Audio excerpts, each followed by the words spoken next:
OK, ça ne veut pas dire que c'est le désordre maintenant à la maison.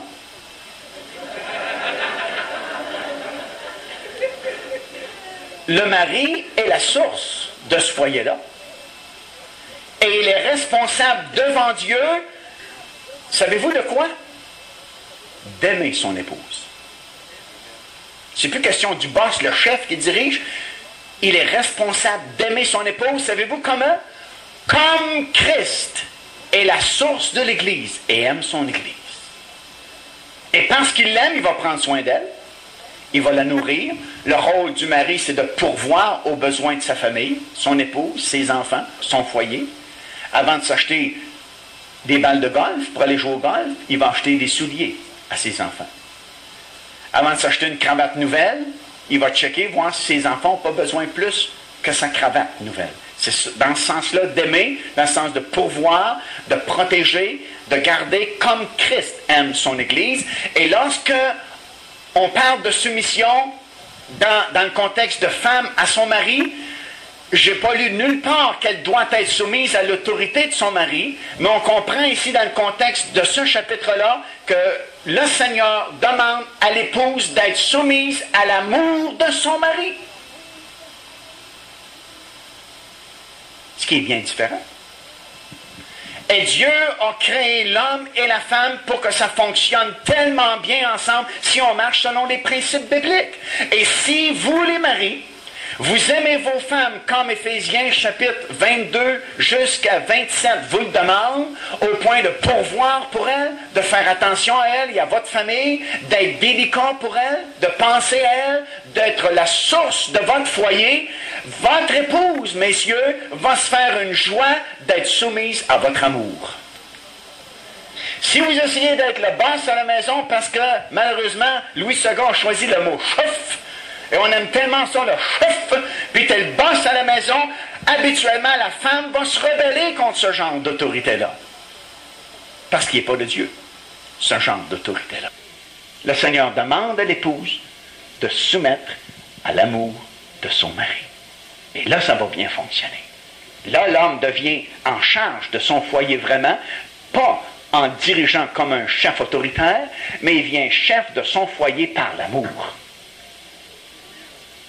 Et la femme va marcher avec cela, et les deux vont marcher dans le Seigneur sans complexe d'infériorité l'un envers l'autre, et ça vient d'éliminer un paquet de chicanes, un paquet de troubles, et ça vient de nous être révélé à partir de Genèse chapitre 3, verset 16, où la mauvaise compréhension traditionnelle de ce texte-là disait « Dieu veut que l'homme domine sur la femme ». Et nous venons de réaliser que Dieu n'a jamais commandé à l'homme de dominer sur la femme. Il a simplement dit que c'est une conséquence du péché. Mais en Jésus-Christ, les choses sont rétablies comme au début et les deux vont fonctionner ensemble dans leur responsabilité perspective, s'aimant les uns les autres dans le Seigneur. Ça ne veut pas dire qu'il n'y aura pas de trouble, qu'il n'y aura pas de chicane à un moment donné, qu'il n'y aura pas de divergence d'opinion. Mais si l'amour est là, on va régler les chicanes. Si l'amour est là, les différents points de vue vont se régler. Et si le mari tient à un point de vue, et si vraiment le mari conduit son foyer par l'amour, la femme va se soumettre par amour à cause de l'amour de son mari. Elle va le faire de bonne grâce, de bonne volonté, parce que c'est fait selon le contexte du Seigneur. À la lumière de ce que nous venons d'apprendre dans ces deux études-là passées, voilà la question principale de notre étude maintenant. Est-ce que la femme peut prêcher la parole de Dieu? Est-ce que la femme peut être un évangéliste? Est-ce que la femme peut être un pasteur ou un enseignant de la parole? Ou est-ce que la femme peut accomplir un ministère public dans l'Église? Bien justement, je pense qu'à la lumière de ce qu'on a étudié ensemble, la réponse est bien simple. La réponse est oui. Dieu ne fait pas de distinction entre un homme et une femme. Nous l'avons appris ensemble dans notre étude. Cependant, Dieu va davantage appeler un homme qu'une femme parce que le rôle principal de la femme, c'est l'éducation des enfants, si elle a des enfants, ou elle est en charge de son foyer. Ça, c'est son premier rôle dans le Seigneur. Et si Dieu appelle davantage des hommes que des femmes, c'est pas parce qu'il fait une distinction et une différence au niveau de la valeur d'une femme ou de la valeur d'un homme, parce que nous comprenons selon les Écritures que les deux, dans le Seigneur, comme c'était le plan original de Dieu au tout début, sont parfaitement égaux. Et que Dieu ne considère pas l'homme supérieur à la femme, ni la femme supérieure à l'homme, ni un plus intelligent, l'autre moins intelligent. Ils sont parfaitement à nouveau égaux dans le Seigneur Jésus-Christ. Alors, comprenez-moi bien, Dieu peut appeler aussi bien une femme évangéliste qu'un homme évangéliste à ce niveau-là. Dieu peut aussi bien appeler une femme apôtre qu'un homme apôtre à ce niveau-là. Mais il le fait plus du côté de l'homme parce que c'est plus son rôle naturel. Premier, d'être le leader et de jouer ce rôle-là public. Tandis que le rôle primordial de la femme, comme j'ai mentionné, c'est plutôt l'éducation des enfants et l'administration de son foyer à la maison. Parce qu'il faut se souvenir que le Dieu que nous servons, c'est un Dieu d'ordre. Alors, si Dieu appelait autant la femme que l'homme dans le ministère public, il y aurait du désordre dans les foyers. Il y aurait du désordre à la maison. Mais comprenez ce que je vous dis ce matin, ce n'est pas sur la base de la valeur de l'individu, mais c'est tout simplement pour respecter les rôles que Dieu a assignés à l'homme et à la femme dans le Seigneur. Gloire à Dieu. Jusqu'ici, ça va bien? Là, dans l'épître de Paul à Tite, le 2e chapitre et le verset 5, j'aimerais juste ajouter ceci pour que vous compreniez bien le rôle de la femme lorsqu'on parle du rôle de l'éducation des enfants et de l'administration de son foyer. Dans cette liste-là que Paul fait dans l'épître de Tite, il va mentionner à un moment donné que la femme doit être occupée aux soins domestiques, que c'est un de ses rôles. Et notre version française ne donne pas une bonne représentation de la pensée de Paul à ce moment-là. Parce que si vous fouillez la racine grecque originale de cette expression-là, s'occuper des soins domestiques, vous allez trouver un petit mot grec qui signifie le contrôle total du foyer, des choses de la maison. Autrement dit, la femme, elle est la gérante de son foyer. Elle est la patronne à la maison et Dieu lui confie la charge de l'administration du foyer, autant l'éducation des enfants que toute la bonne marche, la responsabilité de la bonne marche du foyer à la maison. C'est beaucoup plus que l'expression française que nous avons dans notre Bible de s'occuper aux soins domestiques. Parce que ça a l'air de faire le ménage à la maison, un point c'est tout. Mais le texte original lui confie la responsabilité totale du foyer. Autrement dit, Dieu va lui demander des comptes là-dessus. Comment elle éduque ses enfants, comment elle administre son foyer, toujours évidemment dans la ligne de la soumission avec son mari, comme il le convient dans le Seigneur.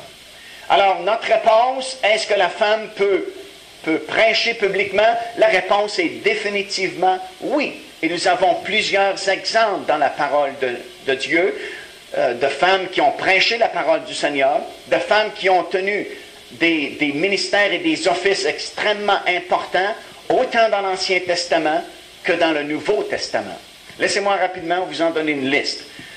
Probablement une des plus connues dans l'Ancien Testament, c'est Déborah, qui, selon Juges, chapitre 4, verset 4, était non seulement prophétesse, mais aussi juge en Israël. Avant qu'il y ait des rois comme Saül et David, Dieu jugeait son peuple par des juges, et Déborah était juge en Israël et également prophétesse. Hulda, qui était prophétesse également dans 2e Roi, chapitre 22, les versets 12 jusqu'à 14. À un moment donné, il y avait un problème sérieux en Israël, et les scribes, les magistrats et les gens bien placés à Jérusalem et dans le pays d'Israël avaient absolument besoin d'avoir une parole de Dieu, une révélation de Dieu pour une certaine direction. Et les scribes et les gens qui ont été délégués sont allés consulter Hulda pour avoir la parole du Seigneur. Et ce qui est remarquable, c'est qu'au moment où Hulda vivait, il y avait un grand prophète également dans le pays d'Israël du nom de Jérémie. Et ce n'est pas à lui qu'on s'est adressé, c'est à Hulda, qui a donné la bonne parole du Seigneur pour cette situation-là. Il y a Marie, sœur d'Aaron, qui, selon la parole de Dieu, dans Exode chapitre 15, verset 20, et aussi dans Michée chapitre 6, versets 1 à 4, était non seulement prophétesse en Israël, mais était leader du pays, du peuple plutôt, d'Israël, avec Aaron et Moïse. Même niveau tous les trois dans Michée. Dans Isaïe chapitre 8 et le verset 3, une autre femme, prophétesse, qui n'est pas nommée cette fois-là, mais qui était prophétesse en Israël. Dans Néhémie chapitre 6, verset 14, nous avons Naodia, qui était une prophétesse également, qui malheureusement a prophétisé contre Néhémie, qui n'était pas une bonne prophétesse parce qu'elle a fait fausse route dans son ministère, mais néanmoins elle était prophétesse. Dans le Nouveau Testament, dans Luc le chapitre 2, le verset 36 à 38, nous retrouvons Anne, qui était prophétesse également. Dans l'Apocalypse chapitre 2, verset 20, il y a Jézabel, qui était enseignante et prophétesse. Maintenant, ça n'a aucun rapport avec la Jézabel de l'Ancien Testament, la femme d'Akab. C'est une autre femme du nom de Jézabel qui enseignait dans l'Église. Malheureusement pour elle, elle a mal enseigné, elle a commis des erreurs dans son enseignement et elle est reprise dans Apocalypse chapitre 2, verset 20. Mais vous remarquerez qu'on ne reprend que son enseignement et non pas l'office qu'elle tient. Elle enseignait dans l'Église et elle était acceptée comme enseignante dans l'Église. Dans Tite, chapitre 2, verset 3, on parle des anciens, autant femmes qu'hommes, qui dirigent l'Église du Seigneur Jésus-Christ. Le mot utilisé est presbytidos, qui est le même qui est utilisé pour la charge des anciens dans les autres livres, dans Timothée par exemple, concernant les charges d'anciens dans l'Église. Et ça, dans Tite, chapitre 2, verset 3, ça s'adresse aux femmes. On a une femme pasteur, ou du moins en charge d'une église, dans 2 Jean, chapitre 1, où Jean dit « Salut Kyria », l'élu avec un E, l'élu E de Dieu, qui est en charge de l'église qui est dans sa maison. On a Priscille, qui est un prédicateur, elle et son mari Aquilas, qui sont très proéminents dans le livre des Actes des Apôtres, à un tel point, Priscille par exemple, où elle est mentionnée avant son mari, dans le livre des Actes des Apôtres. Et ça, c'est très significatif dans la parole de Dieu. C'est comme Paul et Silas. À un moment donné, ils sont connus comme Silas et Paul, mais quand le ministère de Paul prend de l'envergure, ils sont connus comme Paul et Silas. Et c'est la même chose ici avec Priscille et Aquilas. À un moment donné, c'est Aquilas et Priscille, mais dans le livre des Actes des Apôtres, à un certain moment donné, le ministère de Priscille devance celui d'Aquilas et son nom est nommé en premier dans le couple. Et non seulement c'était un prédicateur de la parole de Dieu, mais elle était enseignante.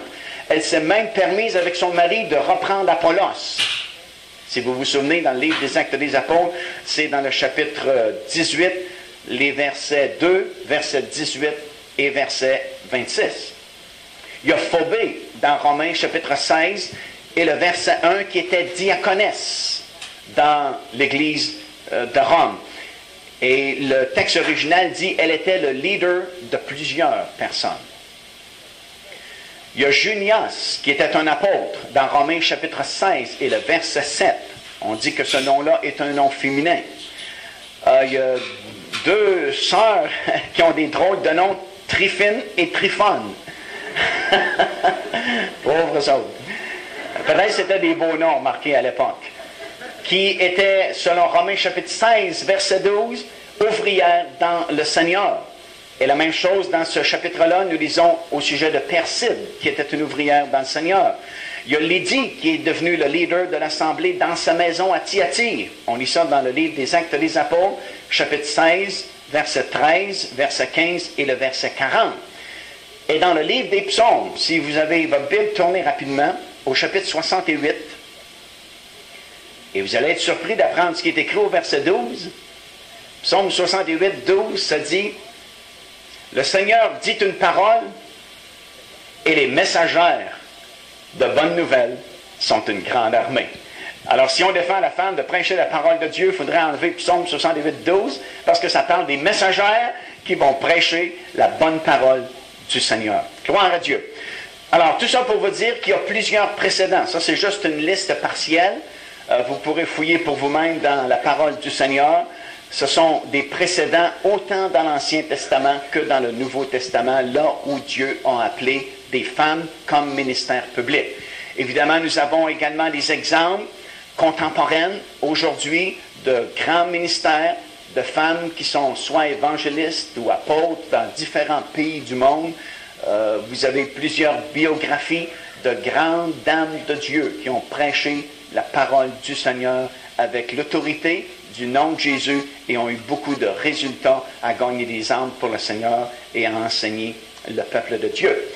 Maintenant, lorsqu'on parle de cela, peut-être que nous le comprenons mieux ce matin parce qu'on a parti notre étude au tout début dans le livre de Genèse et on a expliqué qu'est-ce qui s'est passé réellement.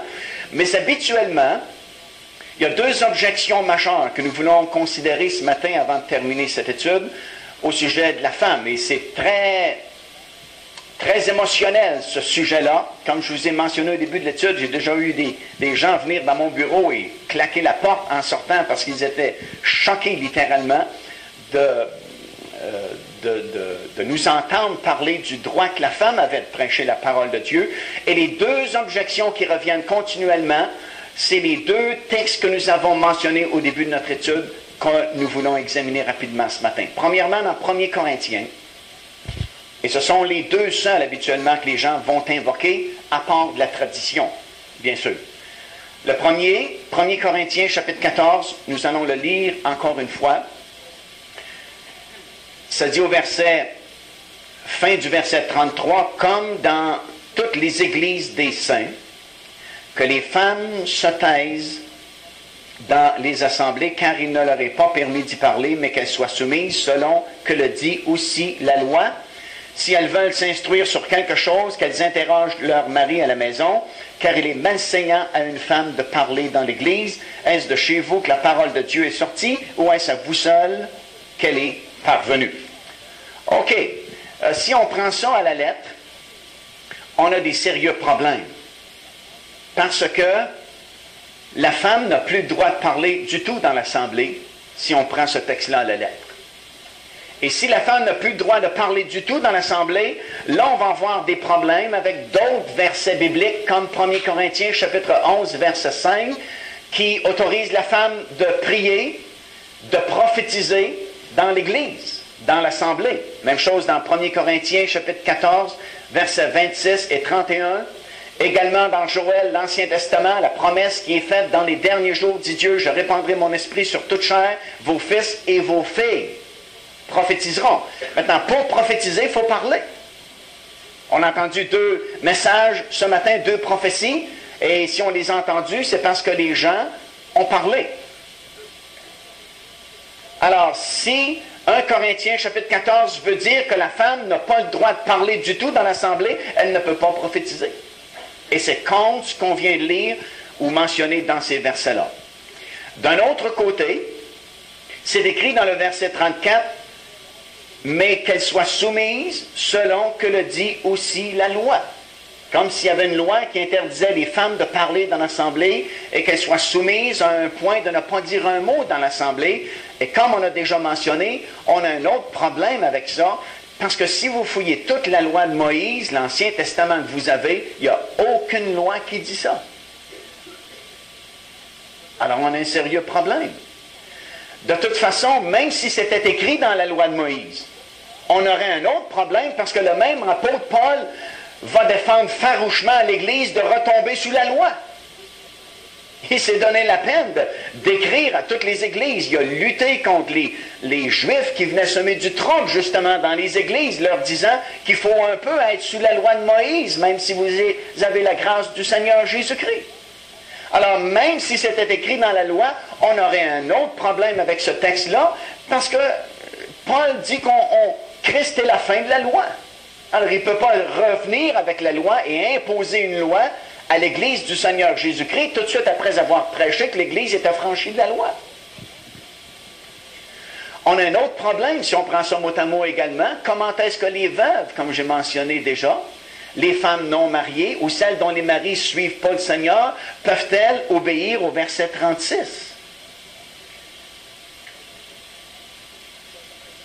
Ou au verset 35 plutôt. Si elles veulent s'instruire sur quelque chose, qu'elles interrogent leur mari à la maison, car il est malséant à une femme de parler dans l'Église. Si elle n'a pas de mari, la pauvre femme, qu'est-ce qu'elle va faire?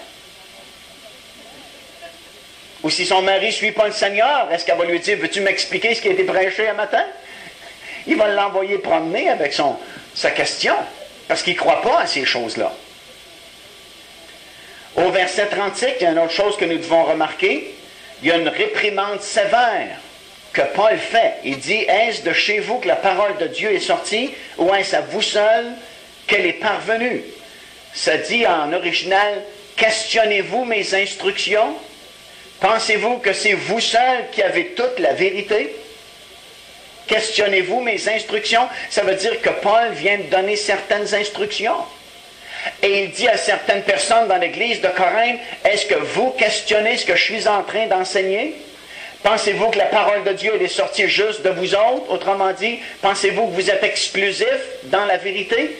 Que c'est juste vous qui avez la vérité? Questionnez-vous ce que je suis en train d'expliquer? Alors souvenez-vous de ça parce qu'on va revenir dans quelques instants là-dessus. Une autre chose que nous devons remarquer pour bien comprendre ce texte-là, c'est que je vous ai déjà mentionné que dans le texte original grec, il n'y a pas de chapitre et il n'y a pas de verset. C'est tout d'une venue. Et on n'est pas contre le fait qu'il y a des chapitres et des versets, ça nous aide énormément. Mais il faut faire attention parce que des fois, surtout en français, une virgule peut changer tout le sens d'une phrase. Et c'est le traducteur qui choisit où placer les virgules. Et les virgules ne sont pas inspirées. La parole de Dieu est inspirée par le Saint-Esprit, mais attention à la ponctuation. Et revenez, si vous voulez, au verset 33, ou encore mieux peut-être verset 32. Et tel que nous le lisons avec la ponctuation, tel que nous l'avons dans notre Bible française, ça se lit comme ceci. Les esprits des prophètes sont soumis aux prophètes, car Dieu n'est pas un Dieu de désordre, mais de paix. Point. On change de phrase. Comme dans toutes les églises des saints, que les femmes se taisent dans les assemblées. Mais savez-vous comment la version anglaise est écrite? Et comment le petit Nouveau Testament grec également, qu'on a mis des ponctuations bien sûr, est écrit? C'est écrit comme ceci. Les esprits des prophètes sont soumis aux prophètes, car Dieu n'est pas un Dieu de désordre, mais de paix, virgule, comme dans toutes les églises des saints. Point. On change de phrase.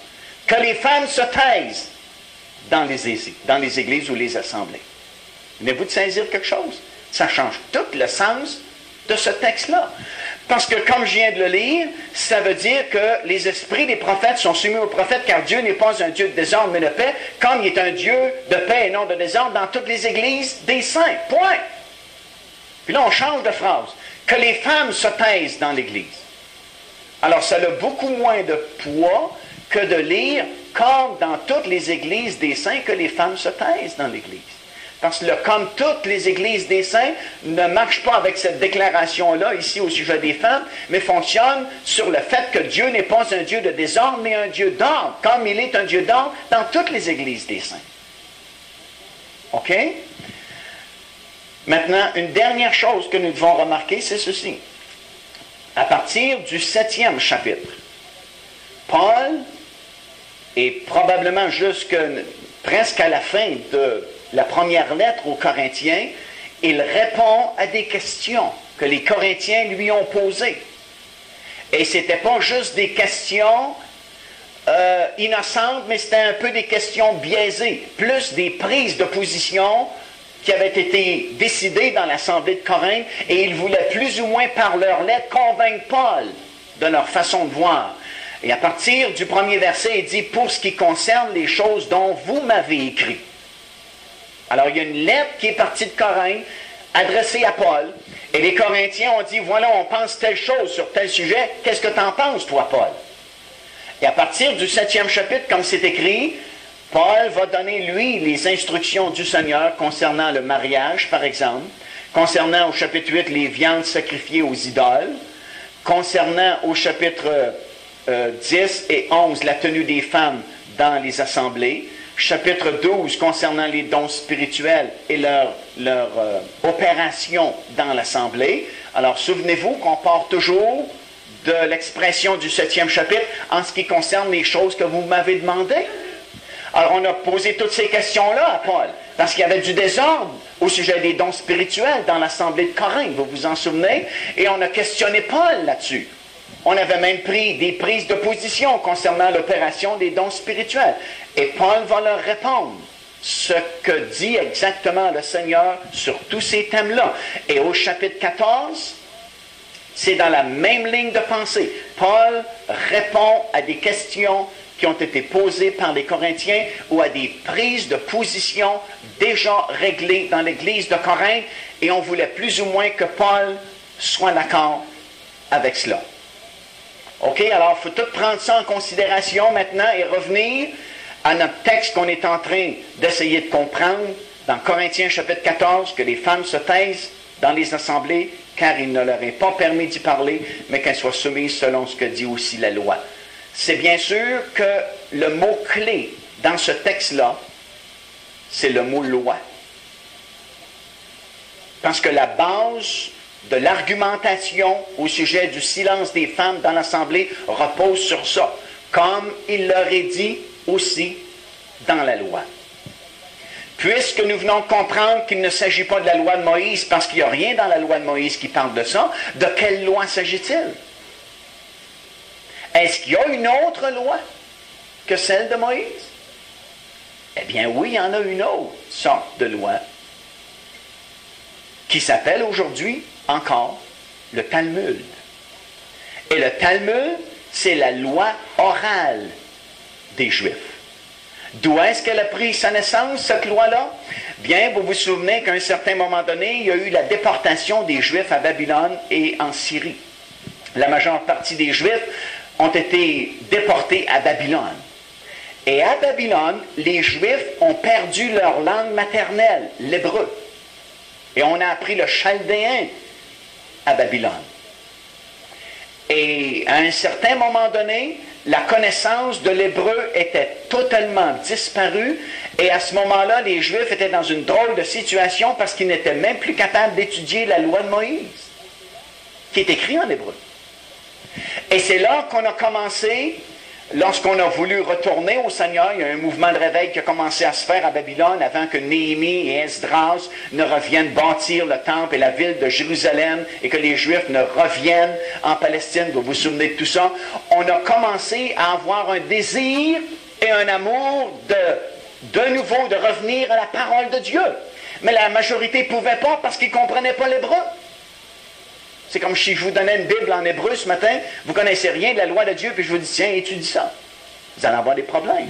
Alors c'est là qu'on a commencé à former des écoles de scribes. Vous savez, les scribes qu'on retrouve dans le Nouveau Testament, dans les évangiles, les pharisiens et ainsi de suite, les scribes, c'était des docteurs de la loi qui ont pris leur naissance là, à Babylone, et Esdras lui-même, il est reconnu dans la parole de Dieu comme étant le premier qui a formé la première école de scribes. Et leur formation, c'était dans un bon but. C'était afin d'expliquer la loi aux Juifs qui ne comprenaient plus l'hébreu. Mais malheureusement, au cours des années, ces écoles-là de scribes, c'est devenu des groupes qui ont plutôt fait une collection de discussions, d'interprétations et de décisions au sujet de la loi de Moïse. Et pas satisfait de ce que la loi demandait, on a ajouté un paquet de commandements. Et tout ça se faisait de façon orale, parce que les Juifs n'étaient plus capables de lire l'hébreu. Et si vous étudiez le Talmud, qui est la loi orale des Juifs, retransmise de génération en génération, vous allez retrouver, par exemple, des commandements comme ceux-ci. Premièrement, dans le Talmud, les femmes étaient excluses des synagogues et des temples, et on ne leur permettait même pas d'apprendre la parole de Dieu, encore moins de l'enseigner. Elles n'avaient même pas le droit d'apprendre le Talmud. Le Talmud, c'était déshonorant qu'une femme apprenne le Talmud, la loi orale des Juifs. Il disait, le mari va l'apprendre, Et il expliquera ça à la femme à la maison. Elle n'a pas besoin d'être instruite, qu'elle fasse le ménage, qu'elle élève les enfants, et nous les hommes, on va lui expliquer comment ça marche. Deuxièmement, on les séparait lorsqu'ils venaient à la synagogue. Il y avait les femmes d'un côté, les hommes de l'autre, et aucune femme n'avait le droit de s'asseoir avec son mari à la synagogue ou au temple, parce que la loi du Talmud exigeait ça. Troisièmement, on ne leur permettait pas de parler du tout en public. C'était le silence total en public, et c'était une loi du Talmud qui s'est ajoutée. Ce n'est pas la loi originale de Dieu, mais c'est l'interprétation orale au cours des générations des Juifs qui ont ajouté et ajouté et ajouté à la parole de Dieu. Et c'est terrible à un moment donné de lire ça, leur interprétation de la femme, la chute dans le jardin d'Éden, et toute leur interprétation est basée, souvenez-vous de cela, est basée sur le fait, d'après eux, que la femme, lorsque Dieu l'a créée, il l'a créée avec une nature pécheresse. Et qu'à la base, elle était pécheresse. Et c'est elle qui a entraîné pauvre Adam, pauvre gars, il s'est fait avoir par cette femme-là qui avait une nature pécheresse, et que depuis ce temps-là, c'est un problème, les femmes. Et c'est pourquoi elles doivent être exclues des synagogues. C'est pourquoi elles ne doivent pas avoir le droit de parler. Elles n'ont pas le droit de rien faire en public parce qu'elle est la cause du mal dans le monde. Et que si Dieu n'avait pas donné une femme à Adam, il n'y aurait jamais eu de problème avec Adam. Ça, c'est la base sur laquelle ils ont ajouté tous ces commandements-là. Maintenant, si vous tournez rapidement avec moi dans Matthieu, le chapitre 15, c'est contre cela que le Seigneur Jésus-Christ est venu lorsqu'il a commencé à prêcher la vraie parole de Dieu. Ça dit au verset 1er, « Alors les pharisiens et les scribes vinrent de Jérusalem auprès de Jésus et lui dirent, « Pourquoi tes disciples transgressent-ils la tradition des anciens? » La tradition des anciens, pas la parole de Dieu, la tradition des anciens. « Car ils ne se lavent pas les mains quand ils prennent leur repas. » La loi de Moïse n'a pas demandé ça, mais le Talmud demandait cela. Et les disciples ne faisaient pas ça.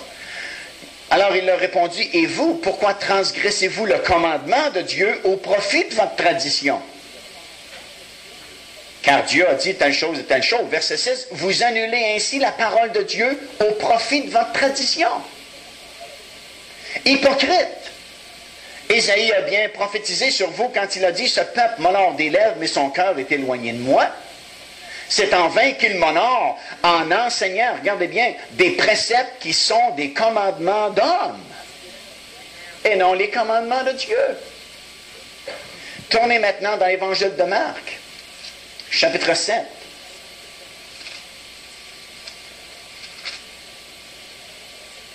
Les pharisiens et quelques scribes venus de Jérusalem s'assemblèrent auprès de Jésus.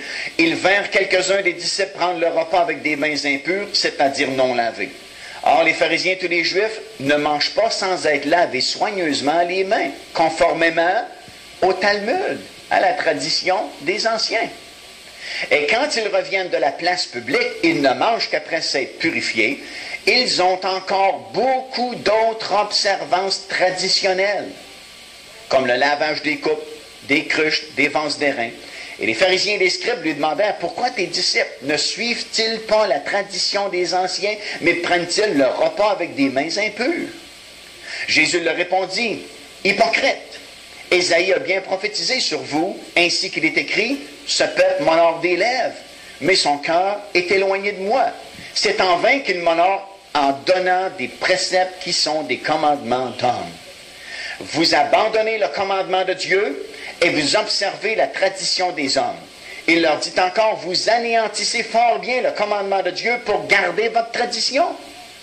Car Moïse a dit, « Honore ton père et ta mère, et celui qui maudira son père ou sa mère sera puni de mort. » Mais vous, vous dites, « Si un homme dit à son père ou à sa mère, ce dont j'aurais pu t'assister est corban, c'est-à-dire une offrande à Dieu, vous ne laissez plus rien faire pour son père ou pour sa mère, annulant ainsi la parole de Dieu par votre tradition que vous avez établie, et vous faites beaucoup d'autres choses semblables. » Et on ne prendra pas le temps d'y lire, mais dans Tite, chapitre 1, verset 14, Et dans 1 Timothée, chapitre 1, verset 7, Paul met en garde les nouvelles églises nouvellement fondées au sujet de la tradition des Juifs.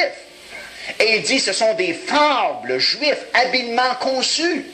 Mais ce n'est pas la vérité de Dieu, c'est des commandements d'hommes, c'est la tradition des hommes. Comme aujourd'hui, il faut faire attention à la tradition des religions. Les grands, ils appellent ça les religions traditionnelles, et ils sont fiers de leur tradition. Les grandes religions présentement dans notre génération disent, notre parole, elle est basée premièrement sur la tradition. Et Jésus commande ça. Il dit, vous êtes hypocrites. Parce que vous prêchez votre tradition et vous annulez la vraie parole de Dieu. Votre tradition vient contre la parole de Dieu, mais vous dites la tradition vient avant le commandement de Dieu. On a ça aujourd'hui. Dans notre pays, on a ça dans le monde entier, et c'était la même chose à l'époque. Alors à Corinthe, comme dans plusieurs autres églises de cette région-là, à cette époque-là, on avait ces Juifs-là que je vous ai parlé, qui voulaient ramener la loi, et surtout le Talmud, et qui disaient aux Corinthiens, parce que les Corinthiennes surtout prophétisaient dans l'assemblée, et le chapitre 14 qu'on a lu tout à l'heure, c'est particulièrement au sujet de l'exercice des dons spirituels dans l'assemblée. Et Paul leur avait dit qu'en Jésus-Christ, il n'y a pas de différence entre un homme et une femme. La femme peut prophétiser autant que l'homme. Une femme peut autant parler qu'un homme dans une assemblée publique.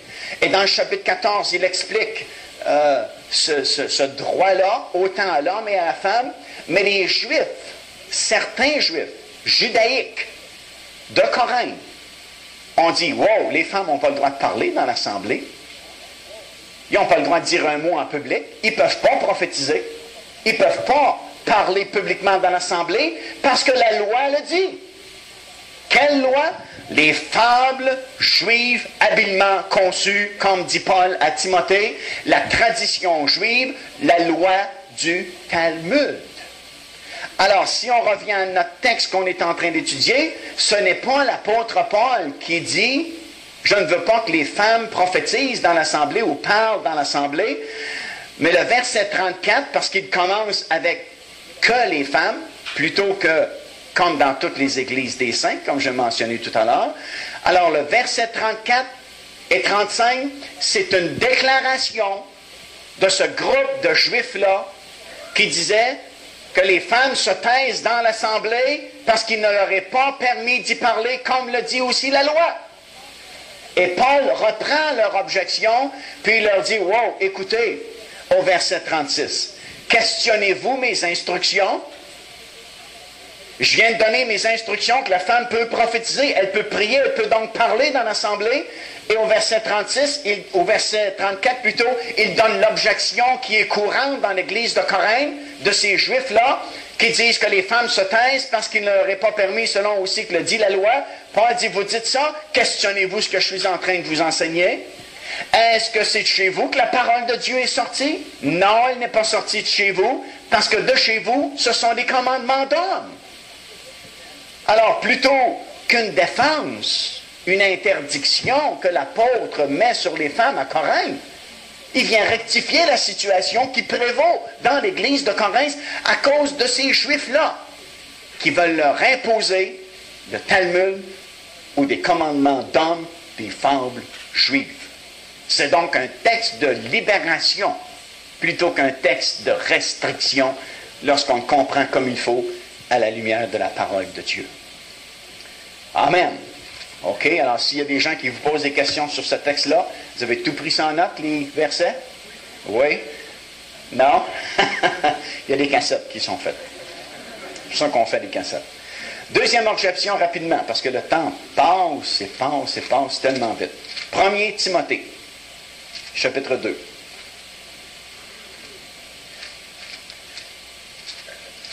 Timothée. Verset 9. Paul dit ceci.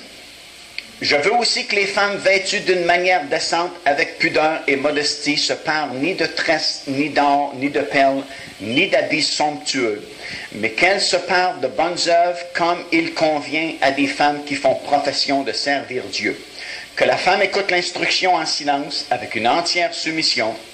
Je ne permets pas à la femme d'enseigner, ni de prendre l'autorité sur l'homme, mais elle doit demeurer dans le silence, car Adam a été formé le premier, Ève ensuite, et ce n'est pas Adam qui a été séduit, c'est la femme qui, séduite, s'est rendue coupable de transgression. Elle sera néanmoins sauvée en devenant mère si elle persévère avec modestie dans la foi, dans la charité et dans la sainteté. Alors nous voulons étudier ces versets-là en ordre, tels qu'ils sont donnés dans la parole du Seigneur. Également, ce texte-là ne peut pas être pris à la lettre. Parce que si on le prend à la lettre, on a encore les mêmes problèmes qu'avec le texte dans 1 Corinthiens chapitre 14. Et si on dit par exemple, la femme ne peut absolument pas enseigner, parce que Paul le dit ici, on a un problème avec Colossiens chapitre 3 verset 16, qui dit de s'enseigner les uns les autres. Il ne fait pas de restriction vis-à-vis des femmes dans Colossiens. On a un problème aussi avec 1 Corinthiens chapitre 14 verset 31, où lorsque Paul justement débat la question des femmes prophètes et des hommes prophètes, il dit que le prophète, homme ou femme, peut instruire. Alors c'est plus qu'une prophétie, un prophète. Vous savez ça, hein? On a déjà parlé de ça. Il y a le don de prophétie, mais il y a le ministère de prophète. Et le prophète instruit. Et si on prend ce texte-là à la lettre, ça ne marche pas non plus avec l'enseignement général que l'apôtre donne ailleurs au sujet de la possibilité pour les femmes d'enseigner également dans différentes capacités. Alors, prenons-le morceau par morceau. Verset 9 donne la ligne de pensée de l'apôtre Paul et du Seigneur également sur la tenue des femmes dans l'Assemblée. Et la question ici qui est apportée, c'est la question du vêtement et de l'apparence. Et ce que Paul dit aux femmes, c'est d'être vêtues d'une manière décente, avec pudeur et modestie. Et puis le reste, on peut le résumer, pas de flash. OK? Autrement dit, de ne pas vous arranger pour que tout le monde vous regarde quand vous venez à l'église. Maintenant, vous savez, ceux qui... Vous êtes femmes ici ce matin, vous savez que c'est facile de vous arranger un certain dimanche matin pour que tout le monde vous remarque à l'Assemblée. Paul dit, faites pas ça. Habillez-vous, coiffez-vous, parez-vous de façon modeste. Il n'est pas contre les bouts d'oreilles, il n'est pas contre le rouge à lèvres. À une certaine époque, c'était péché mortel si une femme venait à l'église avec du rouge à lèvres. Pauvres femmes qui ont vécu à ces époques-là. C'est parce que la parole de Dieu enseigne ici. Le mot-clé, c'est modestie. Si tu as du rouge à lèvres qui t'en vient, ça s'en vient jusqu'au menton ici, là on a un problème avec le rouge à lèvres. Si les pendants d'oreilles sont assez longs que tu t'enfarges en marchant, il y a un autre problème. Mais le problème n'est pas le pendant d'oreille, c'est la longueur ou la parure du pendant d'oreille. Vous comprenez ce que je vous dis ce matin? Alors Paul dit aux femmes particulièrement, quand vous venez à l'Assemblée, venez de façon habillée modestement, avec décence et avec pudeur, et paré de façon que ça passe bien, mais sans attirer l'attention. Deuxièmement, verset 11, que la femme écoute l'instruction en silence. Encore une fois, le texte original jette de la lumière sur ce passage-là, et un meilleur mot serait qu'elle apprenne au lieu d'écoute. Et là, on revient dans le contexte de l'époque. J'ai mentionné brièvement tout à l'heure qu'au cours des générations, on a ajouté à la loi de Dieu. C'est devenu le Talmud, un tas de commandements que Jésus, comme on a constaté, a condamné. Et dans ces commandements d'hommes-là, on interdisait à la femme de s'instruire. Elle ne pouvait pas apprendre la parole de Dieu. Lorsqu'elle venait à la synagogue, c'était dans un coin séparé et elle était obligée d'interroger son mari à la maison pour savoir quoi que ce soit. Et si le mari était bien disposé, elle pouvait apprendre certaines choses, mais si le mari était mal disposé, elle demeurait ignorante. Il y avait très peu de femmes instruites à cette époque-là à cause de cela. Et souvenez-vous, dans votre bonne compréhension de ce passage-là ici de Paul à Timothée, la base de ce texte-là, c'est ceci. Paul, maintenant, donne la permission, ou la liberté plutôt, aux femmes d'apprendre la parole de Dieu. Ça leur était interdit autrefois. Mais dans le Seigneur Jésus-Christ, cette interdiction-là est partie. Et Paul dit, les femmes, vous pouvez apprendre la parole de Dieu. Pas seulement écouter, comme ça dit en français, mais le mot original grec veut dire apprendre. Vous pouvez l'étudier, la parole. Voilà une bonne nouvelle. Vous n'êtes plus obligé d'être au crochet de votre mari s'il veut vous dire des choses ou pas vous dire des choses. Femme, tu peux toi-même apprendre la parole du Seigneur. Oh, hallelujah! Les femmes devraient toutes dire amen ce matin. Et qu'elles apprennent en silence. Encore une fois, c'est un mauvais choix de mots parce que le mot grec original veut dire tranquille ou dans la tranquillité ou sagement. Qu'elles apprennent la parole de Dieu en toute sagesse ou tranquillement ou dans la tranquillité plutôt que dans le silence. Parce que notre mot silence en français, habituellement, veut dire tu n'as pas le droit de dire un mot. Mais la pensée grecque, c'est tranquille. Verset 12. Je ne permets pas à la femme d'enseigner ni de prendre autorité sur l'homme, mais elle doit demeurer dans le silence, ou dans la tranquillité, ou dans la sagesse. Encore une fois, c'est une question de problème qu'il y avait à l'époque. Imaginez-vous ces femmes-là qui n'avaient jamais eu l'autorisation d'apprendre la parole de Dieu. Du jour au lendemain, on leur ouvre les Écritures, on leur dit, vous pouvez apprendre la parole de Dieu. Il y en a qui ont été à l'autre pôle complètement, et là, soudainement, elles étaient rendues les patronnes. Et c'est elles qui voulaient dominer sur les hommes dans l'Assemblée et enseigner tout le monde dans l'Assemblée. On va retrouver la même chose dans 1 Corinthiens chapitre 11, alors qu'il est question du voile de la femme dans l'Assemblée. Et il y a une grosse discussion dans l'Église de Corinthe au sujet des femmes qui portent le voile et les autres qui ne portent pas de voile. Et Paul va trancher facilement la question. Il va dire, le port du voile chez la femme, ce n'est pas en relation avec Dieu, c'est en relation avec son chef. Ou avec sa source, son mari. Parce qu'à Corinthe, les femmes qui étaient non voilées étaient considérées comme des femmes publiques ou des prostituées. Et toute femme mariée ou toute femme de bonnes mœurs était voilée.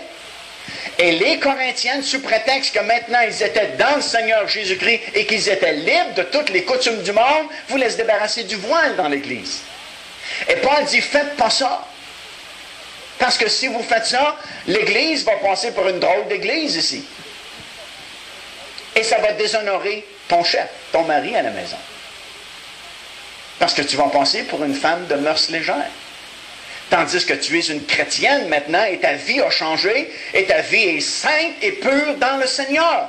Alors, pour éviter qu'il y ait des gens qui critiquent l'Église locale ici, portez le voile dans l'Assemblée. Alors, la même chose est arrivée ici au sujet de l'enseignement dans ce cas-là. Des femmes qui n'ont jamais eu l'instruction, la parole de Dieu, soudainement, on leur ouvre les Écritures, ils veulent apprendre, et soudainement, quelques-unes, et ce sont des faits historiques, vous pouvez le lire dans l'histoire de l'Église, il y a eu des groupes de femmes qui se sont formés, et elles ont voulu prendre l'autorité dans l'enseignement sur les hommes, et c'est contre cela que Paul vient. Il leur dit ici, je ne permets pas à la femme d'enseigner ni de prendre l'autorité sur l'homme. Et le mot autorité, encore une fois, n'est pas le même mot qui est utilisé presque partout ailleurs dans le Nouveau Testament. Presque partout ailleurs, on utilise le mot exousia pour traduire le mot autorité. Mais ici, dans Timothée, c'est une autre sorte de mot grec qui est utilisé, qui ne veut pas dire l'autorité dans le même sens que les autres mots, mais qui veut dire usurper. Prendre par la force la place d'une autre personne. Alors, Paul ne vient pas dire à toutes les femmes qui ne peuvent pas enseigner ou prêcher la parole de Dieu, parce qu'il se contredirait lui-même avec tous les versets qu'on a donnés jusqu'à date, mais il est en train de régler une situation de l'époque. Il est en train de régler un problème de ce groupe de femmes-là qui voulaient usurper ou prendre de force l'autorité de l'homme dans l'Église. Parce qu'il leur dit, écoutez, vous ne pouvez pas faire ça, parce que premièrement, il n'y a pas de fondation biblique, et aussi parce qu'Adam a été formé le premier, Ève ensuite. Et regardez bien ce qu'il va expliquer ici au verset 14. Et ce n'est pas Adam qui a été séduit, c'est la femme qui, séduite, s'est rendue coupable. de transgression. Est-ce que vous vous souvenez de ce que j'ai mentionné tout à l'heure? Le Talmud et ses restrictions vis-à-vis de la femme ont été écrites ou ont été transmises basées sur le fait que la femme avait hérité une nature pécheresse. Et qu'à la base, elle était mauvaise. Et elle a contaminé l'homme et la race humaine par conséquent. Et lorsque Paul dit ici, je permets à la femme d'apprendre la parole de Dieu, elle est libre dans le Seigneur, sauf, faites attention, elle n'est pas de l'autre côté non plus pour usurper l'autorité de l'homme. Il leur dit, c'est correct de faire cela. On peut permettre à la femme de parler, on peut permettre à la femme de prier, de prophétiser et d'apprendre la parole de Dieu, parce que la femme n'a pas une nature pécheresse. C'est ce qu'il explique dans le verset 13 et 14. Il dit, la femme, elle a été séduite. Et parce qu'elle a été séduite, elle s'est rendue après ça coupable de transgression. Comprenez-vous, il est en train de rétablir le véritable ordre. La croyance populaire, c'est que la femme avait hérité d'une nature pécheresse. Dieu l'avait fait comme ça ici. C'est elle qui a contaminé le monde. Mais c'est dit, c'est pas de même, ça s'est passé. Elle a été créée pure et innocente, autant qu'Adam a été créé pur et innocent. Mais elle a été séduite. Et parce qu'elle a été séduite, elle s'est rendue coupable de transgression. Alors ça change toute la compréhension au sujet de la femme, du péché de la femme, et du péché de l'homme également. Mais finalement, il explique qu'au verset 15 qu'elle sera sauvée néanmoins en devenant mère si elle persévère avec modestie dans la foi, dans la charité et dans la sainteté. Il ne veut pas dire que ça prend absolument des enfants pour être sauvés de nos péchés. Le mot sauver a plusieurs significations, comme on le sait. Le mot guéri qu'on a dans nos Bibles, le mot délivré, c'est tout le même mot grec sozo, S-O-Z-O, qui est traduit de différentes façons, mais qui a à peu près la même signification de délivrance, de libération et de pardon également. Et ce que Paul est en train de dire ici, malgré le fait que son statut social est rabaissé, que son nom de femme a été traîné dans la boue, qu'on l'a considéré comme une nature pécheresse dès le début et la racine de tous les maux, cependant, elle sera rétablie. Il y a un certain honneur qui lui sera redonné en devenant mère.